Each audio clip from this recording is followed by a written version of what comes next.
Is inflation a form of theft? This is not the kind of question modern economics is comfortable with, because for years, inflation has been presented to us as a technical issue.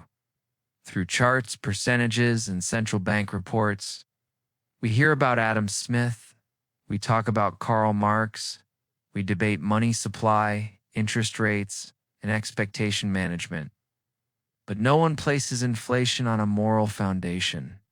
No one suggests that it might be a matter of character, yet perhaps we have been looking at it from the wrong angle.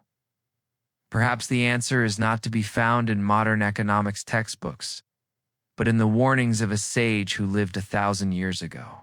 In the 11th century, Baghdad, considered the heart of the Islamic world. Imam al-Ghazali was saying something that still echoes today. Manipulating money is the most insidious way of stealing from the people. The world Ghazali lived in feels both familiar and foreign to us. Markets are crowded, trade is vibrant, cities are wealthy. Gold and silver coins change hands. Caravans carry goods from distant lands. On the surface, everything seems in order. But when we look deeper, a different picture emerges. The state, seeking to cover short-term expenses, begins to reduce the silver content of its coins. The same money, the same stamp, but less value. The public does not notice this immediately. Yet when prices begin to rise, they sense that something is wrong. It is precisely at this point that Ghazali intervenes and uses a word that sounds harsh to modern ears: betrayal. For him, this was not a technical adjustment, but a moral collapse.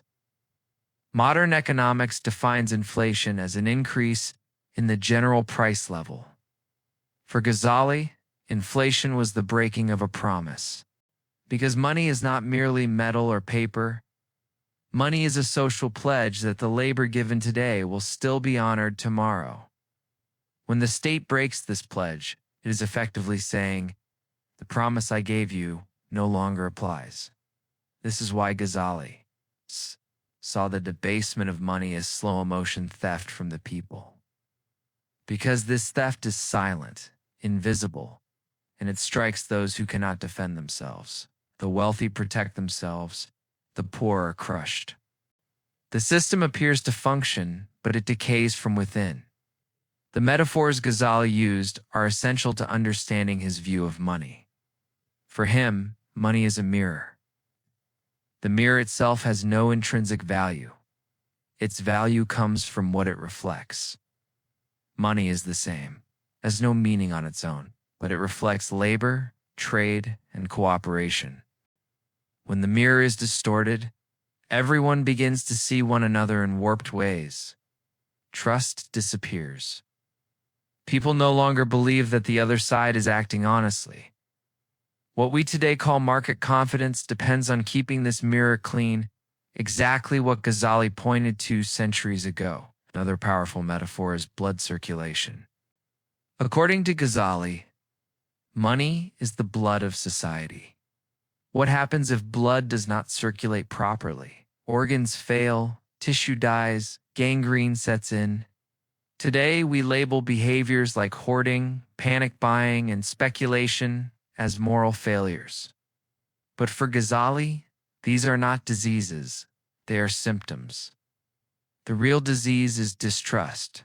People no longer believe their money will retain value tomorrow. They either cling to it or flee from it. This is not a flaw of human nature. It is a consequence of a system that has broken its incentives. Perhaps Ghazali's most striking warning concerns trust itself.